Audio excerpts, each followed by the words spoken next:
पहली खबर मुंबई से। मुंबई में गणपति विसर्जन के दौरान हुआ हादसा। गणेश उत्सव के अंतिम दिन रविवार रात शहर में अलग अलग जगहों पर गणपति और माता गौरी की करीब 20,000 प्रतिमाओं का विसर्जन किया गया। वर्सोवा बीच के इलाके में विसर्जन के लिए गए 5 बच्चे समुद्र में डूब गए। स्थानीय लोगों ने 2 बच्चों को तुरंत ही बचा लिया, लेकिन 3 बच्चे अभी भी लापता हैं। उनकी तलाश के लिए रेस्क्यू ऑपरेशन जारी है। बचाए गए बच्चों को अस्पताल में भर्ती कराया गया। पुलिस नायक मनोज W पोहानेकर ने कहा, वर्सोवा बीच पर विसर्जन पर प्रतिबंध था, फिर भी स्थानीय लोग बिना अनुमति के यहाँ आ गए। डूबे हुए बच्चों को बचाने के लिए हमारी टीम एक डॉक्टर के साथ आई थी। 2 बच्चों को बचा लिया गया और उन्हें अस्पताल भेजा गया। 3 के लिए रेस्क्यू ऑपरेशन जारी है। सामान्य वर्षों में गणेश उत्सव के दौरान मुंबई में गणपति पंडालों में भारी भीड़ देखने को मिलती थी। दर्शन के लिए लंबी लंबी कतारें नजर आती थी, लेकिन पिछले 2 वर्षों से उत्सव फीका फीका सा लगता है। इस साल उत्सव 10 सितंबर से शुरू हुआ था। महानगर पालिका BMC के एक अधिकारी ने बताया, गणपति विसर्जन के लिए शहर में 173 जगहों पर कृत्रिम झील बनाई गई है। इसके अलावा प्रतिमाएं एकत्र करने के लिए विसर्जन स्थल भी बनाए गए हैं।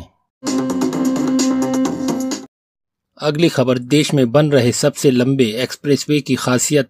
दिल्ली NCR से 15 घंटे में पहुंचेंगे मुंबई। आने वाले समय में दिल्ली से NCR के लोग 12 से 13 घंटे में मुंबई पहुंच सकेंगे। ऐसा संभव होगा देश के सबसे लंबे 1380 किलोमीटर के 8 लाइन दिल्ली मुंबई एक्सप्रेसवे के बनने से। इस पर आप करीब 120 किलोमीटर प्रति घंटा की रफ्तार से वाहन दौड़ा सकेंगे। हालांकि जानकारों का कहना है कि इतनी लंबी दूरी पर लगातार सफर, वह भी एक ही स्पीड में, इससे वाहन चालकों को मुश्किल हो सकती है। ऐसे में अगर वह थोड़ा रुक रुक कर सफर करते हैं तो उसमें 15 घंटे तक का समय लग सकता है। एक्सप्रेसवे दिल्ली फरीदाबाद सोहाना खंड के कॉरिडोर के साथ साथ जेवर एयरपोर्ट को एक छोटे संपर्क मार्ग के माध्यम से भी जोड़ेगा। इसकी शुरुआत हरियाणा से गुड़गांव के अलवर रोड पर गांव अलीपुर से है, जो गुड़गांव अलवर रोड पर कनेक्ट करेगा। उसके बाद यह एक्सप्रेसवे गुड़गांव के राजीव चौक और दिल्ली से कनेक्ट हो जाएगा। इससे यात्रा करने वालों का समय बचेगा।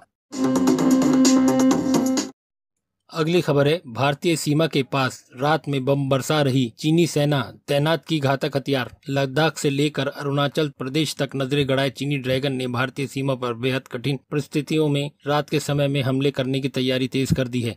चीनी सेना ने हिमालय से लगती सीमा पर रात में जंग लड़ने का अभ्यास किया है और इसमें कई नए और अत्याधुनिक हथियारों का इस्तेमाल किया गया है। चीन का कहना है कि यह अभ्यास नए हथियारों से अपने सैनिकों को परिचय कराने के मकसद से किया गया है। चीनी सेना PLA चाहती है कि भारतीय सीमा पर ऊंचाई वाले इलाकों पर तैनात सैनिक उच्च क्षमता का प्रदर्शन करें। चीनी सेना के एक कंपनी कमांडर यांग ने कहा, हमने अपने शेड्यूल को बदला है और सैनिकों से मांग की है अधिक ऊंचाई वाले इलाके में प्रशिक्षण के उच्च क्षमता का प्रदर्शन करें। हमें ज्यादा कठिन युद्ध के मैदान के लिए तैयार रहना होगा, क्योंकि सीमाई इलाकों में चुनौतियां बढ़ती जा रही हैं।